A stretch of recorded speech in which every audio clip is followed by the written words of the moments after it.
Olá, meus queridos, sejam bem-vindos para mais uma aula de Química, onde nós daremos continuidade hoje ao assunto de termoquímica.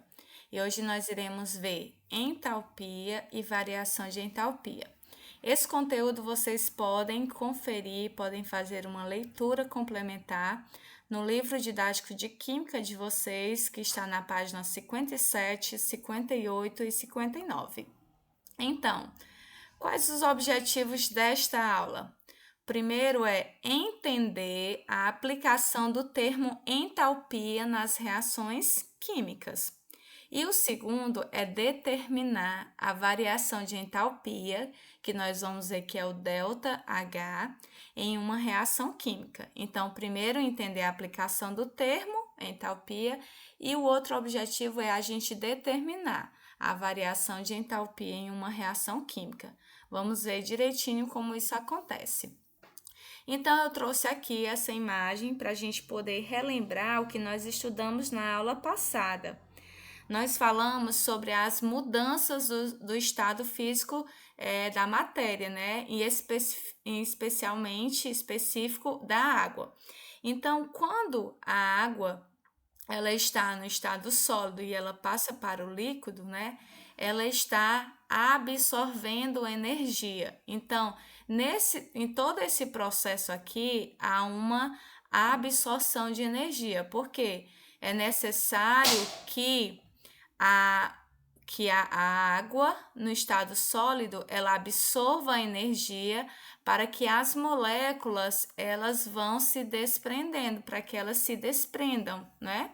Então, nesse momento aqui, ó, a gente tem moléculas bem compactadas, certo? Imagina só, o gelo é formado por moléculas de água bem compactadas.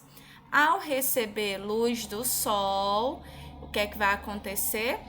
Essa luz do sol é o calor, é a energia. Então, essas moléculas vão se desprender e vir aqui para o estado sólido, onde elas vão ficar mais ou menos assim, tá certo? Então, ó, nesse momento a gente está falando aqui, gente, ó, de ligações entre moléculas. Ligações entre moléculas nada mais é do que as interações intermoleculares. Então, quando do sólido passa para o gasoso, aí as moléculas ficam bem mais separadas, né? Então, quase não há, na verdade, não há interação intermolecular no estado gasoso, ok? Por que as moléculas vão se desprendendo? Por que elas vão se separando? Porque elas estão absorvendo calor, estão absorvendo energia, tá certo? Então, todo esse processo aqui é uma absorção. Já no processo inverso, né, de gás para líquido e de líquido para sólido, a gente tem um processo de liberação de energia, certo? No momento que as moléculas elas forem se unir, elas vão desgastar, elas vão gastar energia, ou seja, elas vão liberar energia para estar mais juntinhas. Então, nesse processo há uma liberação de energia. Aí, só para lembrar também que a gente viu que quando a gente tem a absorção de energia, a gente tem processos chamados de endotérmicos, que a gente também representa pelo sinalzinho de mais. E no processo de liberação de energia, nós temos processos exotérmicos, né? Liberou para fora. Então, o sinalzinho é de menos. Então, eu trouxe aqui para vocês também só duas situações que acontecem no nosso dia a dia, né? E que está relacionada a essa questão dos processos endotérmicos e exotérmicos. O primeiro é trouxe essa cena aqui, essa imagem da praia, né? Talvez você já tenha tido essa sensação. Você toma um banho, né, na praia, no rio, você sai todo molhado e ao sair, quando vem uma brisa, né, sobre você, você sente um frio imenso, né? É um resfriado. Então, o que que acontece ali, ó? Teu corpo tá molhado, né? Veio uma brisa e aí você sente esse frio. Acontece que nesse processo a gente também tem um processo um processo endotérmico. Por quê? Porque o teu corpo está com a água que está no estado líquido, né? Vem uma brisa e esse líquido ele vai se transformar em quê? Em vapor, em gás, tá certo? Na verdade, em vapor, né? Passa do estado líquido para o vapor. A água que está na tua pele vai evaporar. Então, ó, nesse processo de líquido para gasoso, a gente tem uma absorção de energia, né? E aí acontece um processo endotérmico, ok? Já nessa outra situação aqui, não sei se você já teve essa experiência de você colocar o sabão em pó, né, dissolvido em água. E aí, no contato com a tua mão, você sente um calor na sua mão, você sente que sua mão esquenta, né? Então, o que é que acontece aqui, né? No sabão, tem alguns compostos, como por exemplo, o hidróxido de sódio, né? Algumas vezes, mais vezes é o hidróxido de sódio mesmo. E aí, essas substâncias, elas, ao entrar em contato com a água, elas liberam calor, né? Então, por isso que quando nós colocamos um sabão em pó dissolvido em água e você tem esse contato com sua mão, você sente um calor. Então, nesse momento, a gente tem um processo que um processo exotérmico, né, que é uma liberação de calor. Você sentiu, né, essa sentiu na pele esse calor liberado pela substância. Pois bem, vamos falar agora de entalpia de vaporização. O que é essa vaporização, gente? É quando eu tenho líquido passando para o vapor, né? Que eu vou representar aqui, ó, pelo Gzinho, tá bom? Para estado gasoso. Quando eu falo em entalpia, sempre lembre, entalpia se refere a quê? Se refere a calor, certo? Se refere à energia. Então, tem um fato bem interessante e bem intrigante também que acontece na ebulição. Diz o seguinte, ó, que durante a ebulição, né? Durante a ebulição, que é a ebulição? Quando a água está recebendo energia, né? Recebendo calor, o líquido ele passará para o estado, ele vai evaporar, né? Vai vaporizar. Então, olha só, durante esse processo da ebulição, a água ela fica com a temperatura constante de 100 graus Celsius, certo? Então, imagina só, você colocou a água aí aqui sobre o fogo, né? E aí ela vai alcançar uma temperatura de 100 graus Celsius. Durante todo o processo de ebulição, a temperatura, gente, ela não vai aumentar, ela não aumenta. Isso ao nível do mar, né? Por quê? Porque essa temperatura aqui, ó, ela vai ficar constante devido ela está sendo utilizada para separar aqui as moléculas da água, né? Então, essa energia, ao invés de ela estar aumentando a temperatura, né? Assim, quanto mais quente a temperatura está aumentando, né? Mas nesse momento da ebulição, as moléculas elas vão utilizar essa temperatura para poder quebrar as interações intermoleculares. Então, tem esse fato, mais uma vez repetindo, né? Que durante a ebulição, a temperatura ela permanece constante em 100 graus Celsius. Por quê?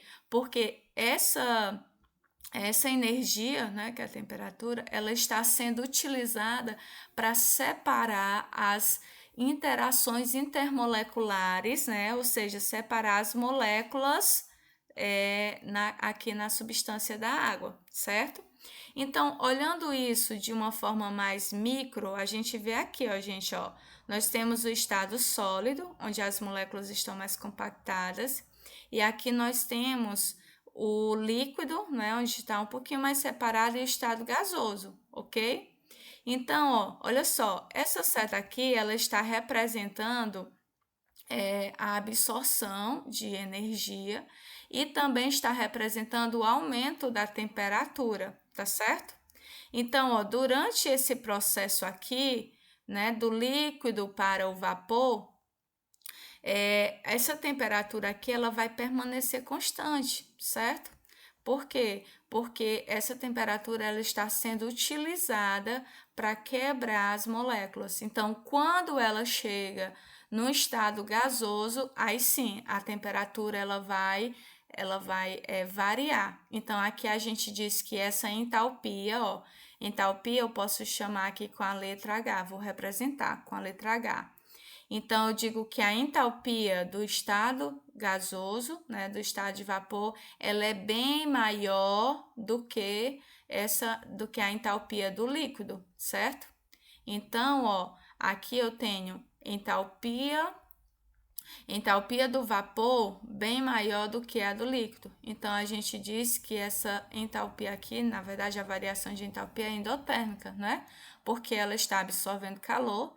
E aí eu trouxe esse fato para vocês, porque eu já vi até uma questão do Enem sobre isso, né?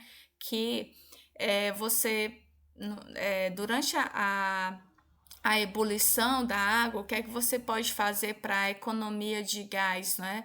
Você pode diminuir, você pode baixar lá o fogo, né? Por quê? Porque durante a ebulição, a temperatura ela vai permanecer constante em 100 graus Celsius, ok? Então, nós temos aqui, ó, o que nós estávamos vendo ali no outro slide sobre a água é exatamente essa reação, ó. Eu tenho a água no estado líquido, ao receber energia, né? Ela vai se transformar em quê? Em água no estado gasoso, certo? Então, olha só, a gente pode representar isso por este diagrama, certo? Esse H, gente, é entalpia e esse R é reagentes. Então, nessa reação, ó, eu não posso esquecer que desse lado da setinha eu tenho reagentes e do outro lado da setinha eu tenho quem? Eu tenho os produtos. Opa! Tenho os produtos, ok? Tem os produtos. Então, desconsidera, tá? Então, olha só, nesse diagrama tem a entalpia dos reagentes e aqui eu tenho a entalpia dos produtos, ok? Ó, eu tenho aqui reagentes e aqui no final eu tenho um produto. Então, quando a gente tem uma reação endotérmica, né, ela é representada dessa forma, onde o ΔH será maior que zero, ou seja, o calor absorvido, tá certo? Ou seja, aqui eu tenho quando os produtos, a entalpia dos produtos vai ser maior do que a entalpia dos reagentes. Eu disse a vocês que a entalpia do estado gasoso era maior do que a do líquido, certo? Então, ó, aqui eu tenho a entalpia dos reagentes e aqui eu tenho a entalpia dos produtos.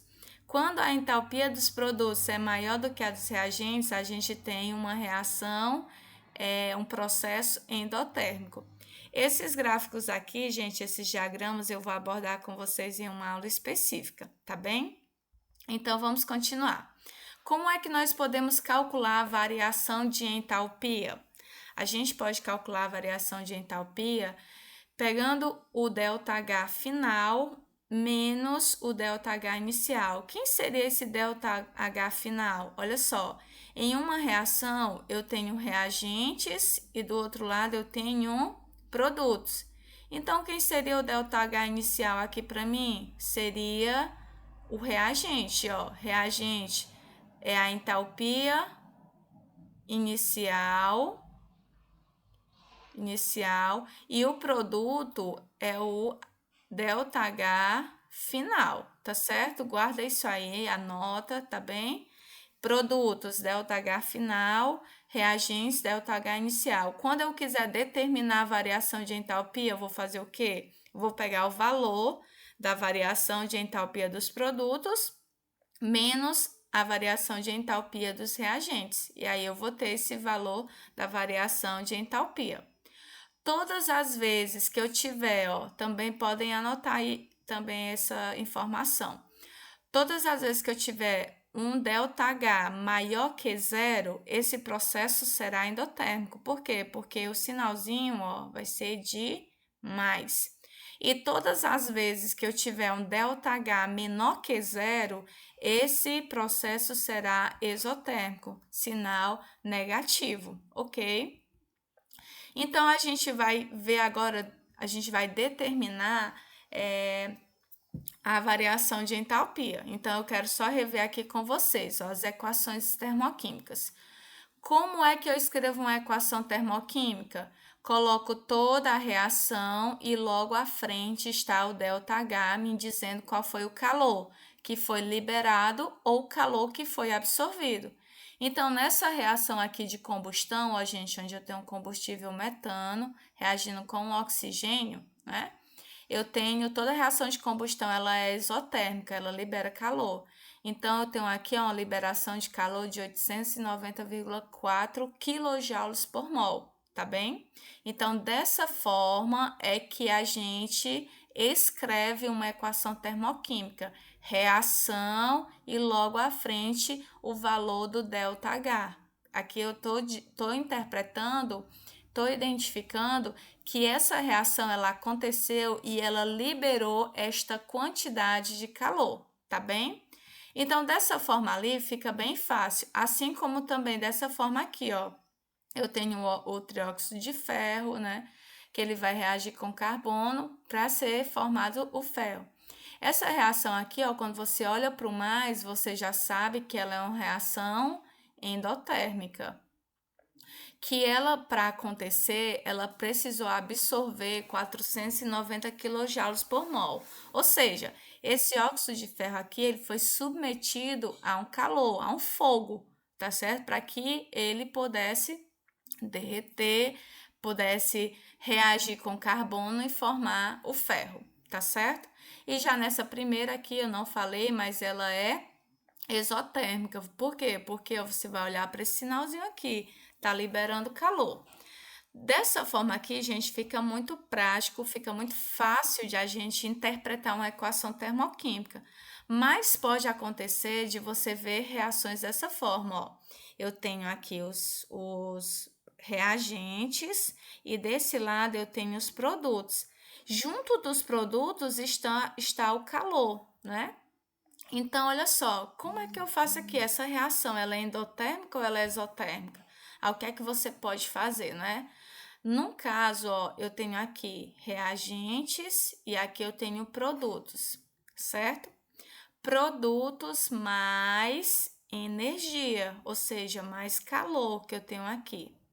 Então, ó, é dessa forma aqui, é isso que hoje eu vou ensinar, a gente vai aprender determinar a variação. Então, esse número aqui, ó, ele tem que vir para cá para frente. 890,4 joules. Mas qual será o sinal dele? Essa reação, ela é endotérmica ou ela é exotérmica? Então, veja só.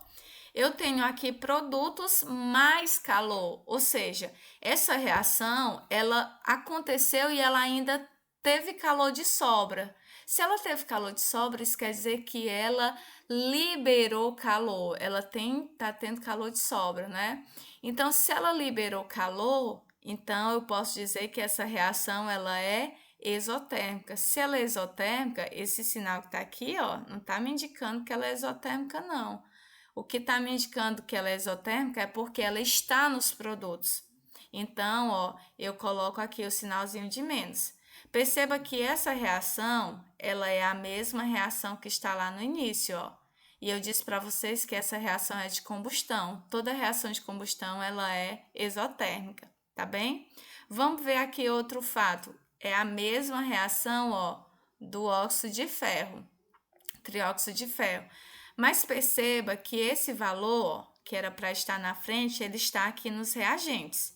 Então, ó, aqui eu tenho um reagente mais calor, mais energia, e desse lado eu tenho os produtos. Aí eu quero determinar se essa reação é endotérmica ou exotérmica. Como eu faço? Coloco o valor aqui na frente para ficar uma equação termoquímica, 490. Agora eu tenho que saber se esse sinal aqui ele vai ser negativo ou ele vai ser positivo. Então perceba, ó, os reagentes estão recebendo calor, certo? Se ele está recebendo calor para que a reação aconteça, então essa reação provavelmente ela será endotérmica. Recebeu é endo, sobrou, né? Liberou, então é exotérmica. Então, nesse caso, como os reagentes estão recebendo energia, ó, reagente recebendo energia, então eu posso dizer que essa reação ela é endotérmica. Só que isso, gente, fica uma forma muito teórica, certo? Eu vou agora apresentar uma analogia para vocês, para a gente poder determinar se a reação vai ser endotérmica ou exotérmica quando nós tivermos reações como essas duas últimas que a gente apresentou aqui. Então, muita atenção agora, tá certo? Se você tiver uma analogia, você também pode depois compartilhar com a gente. Então, eu vou mostrar aqui para vocês, ó, como é que a gente faz para determinar o ΔH, a variação de entalpia dessa equação química. Lembra que variação de entalpia é a entalpia dos produtos menos a entalpia dos reagentes? Então, a gente vai fazer isso. Entalpia dos produtos menos a entalpia dos reagentes. Vamos lá, muita atenção. Desse lado, eu tenho os reagentes e você percebe que eu não tenho, que a energia está aqui. Então, só que é uma energia que está sendo liberada, né? Reagentes menos 411,2. E desse outro lado, eu tenho os produtos. Você saberia me dizer se essa reação ela é endotérmica ou ela é exotérmica? Como eu faço para me poder calcular, não é? Então, eu tenho aqui, ó, variação de entalpia é igual a quem? Vamos lá, vamos interpretar. Ó. Perceba que nos reagentes ele está perdendo, ele está doando, certo? Então, eu quero analisar com vocês dos reagentes. Se ele está doando, isso quer dizer que ele tinha alguma energia e ele está cedendo essa energia. Quem cede é porque tem alguma coisa, né? Então, perceba, ó, entre reagentes e produtos, eu só quero comparar quem é que é maior e quem é que é menor. Para isso, eu vou utilizar um número qualquer, só para me dizer quem é que é maior e quem é que é menor. Então, se os reagentes eles estão doando, né? Se eles estão cedendo calor, então eu posso dizer que ele tem uma entalpia maior, certo? Então, eu vou colocar um número qualquer aqui, só para me comparar. Se esse é maior, vou colocar 10. Se esse é maior, se ele está cedendo, o outro vai ser menor. Então, eu vou colocar aqui um 5. Lembra, gente, ó, esse 10 e esse 5 é só para me indicar quem é que é maior, quem é que é menor. Aqui para mim poder calcular uma variação de entalpia, tá certo? Então, vamos lá. Como é que eu calculo uma variação de entalpia? É produto, olha aqui em cima, é produto menos reagente. Então, quem é o valor que eu aderi aqui aos produtos? Está aqui em cima, ó. Coloquei 5. Quem é o valor dos reagentes que eu aderi ali? É o 10. 5 menos 10 vai dar um valor igual a quanto? Vai dar um valor igual a menos 5. Menos 5. Então, esse 5 aqui quer dizer alguma coisa para mim? De forma alguma. Isso aqui não vale nada para mim. O que é que vale aqui para mim? A minha observação é só esse sinal negativo. Para mim identificar que essa reação aqui, ela é uma reação exotérmica, ou seja, ela liberou calor, certo? Liberou calor. Então, o que é que eu faço aqui, ó? coloco o menos, que eu descobri, e pego esse valor aqui, ó, que é o valor da energia, 411 menos 2 quilojoules. Então, parece ser um pouco confuso, mas com um pouco de prática a gente consegue. Vamos mais uma vez aqui nessa segunda, ó. Tenho os reagentes e eu tenho os produtos. Onde é que está a energia aqui? Está nos produtos. Então, ó, reagentes e produtos. Onde é que está a energia? Está aqui, sendo adicionada. Mais energia. Então, perceba, vamos calcular aqui, vamos determinar, na verdade. Vamos determinar quem é a variação de entalpia, se é positivo ou se é negativo. A quantidade do calor já sei que é 281, mas eu tenho que saber se ela é endotérmica ou exotérmica. Então, vamos lá, ó. Olhando, comparando reagentes e produtos. Os produtos estão recebendo energia. Quem recebe é porque precisa, certo? Isso aqui é só uma analogia, tá certo, gente? Então, quem recebe é que precisa. Se ele precisa, então ele é como se ele tivesse menos energia, certo? Então, se ele recebeu, né? Digamos que ele tinha menos energia, então eu vou aderir um número aqui, ó. Esse aqui tinha menos e esse tinha mais. Então, para mim poder dizer, usar um número quantitativo, mais uma vez eu vou colocar, ó, 10 para esse que tinha mais. Como esse aqui recebeu, é porque ele precisava, ele tinha menos. Então, eu vou aderir um número menor. Calculando, ΔH é igual a, vamos lá, produtos menos reagente. Então, vai ficar da mesma forma, ó, 5 menos 10. Menos 10. Então, ΔH, ó, foi igual ao que tinha lá de cima. ΔH também será igual a menos 5. O que é que interessa aqui para a gente, pessoal? O que interessa é simplesmente o sinal, né? Esse sinalzinho aqui, ó, para mim determinar que essa reação aqui, ela é uma reação exotérmica. Então, perceba, ó, se o calor ele está adicionado aos reagentes, aos produtos, isso quer dizer que ele está, né? Sobrou calor. Sobrou calor, então ela é exotérmica. Só que eu estou usando uma analogia aqui, pessoal, para a gente poder calcular esse ΔH, tá certo? Essa analogia aqui eu estou fazendo e vocês podem criar também uma analogia para facilitar o entendimento de vocês. E por fim, a gente tem aqui essa outra. Ó, eu tenho aqui os reagentes e perceba que a energia está nos reagentes, certo? E eu quero calcular o ΔH. Como é que nós vamos fazer? Vamos mais uma vez, ó. Eu tenho reagentes mais energia e tenho aqui os produtos. Perceba, reagente está ganhando energia. Se ele está ganhando, é porque ele precisa, né? Se ele precisava, então é porque ele estava necessitado, ele estava precisando. Então, se eu comparar reagente e produto, quem teria menos energia, né? Teria menos energia o reagente, porque eu não estou falando agora, eu estou falando antes, porque ele recebeu. Se ele recebeu, então é porque ele precisava dessa energia. Então, aqui, ó, eu vou falar um 5 para ele, e como esse aqui, se tem um menor, sempre vai ter um maior. Então, esse vai ser 5 e esse vai ser 10. Então, colocando lá na variação de entalpia, eu vou ter produtos, lembra que é sempre produtos menos reagente. Quem é o valor do produto aqui que eu aderi? 10 menos o valor do reagente, 5.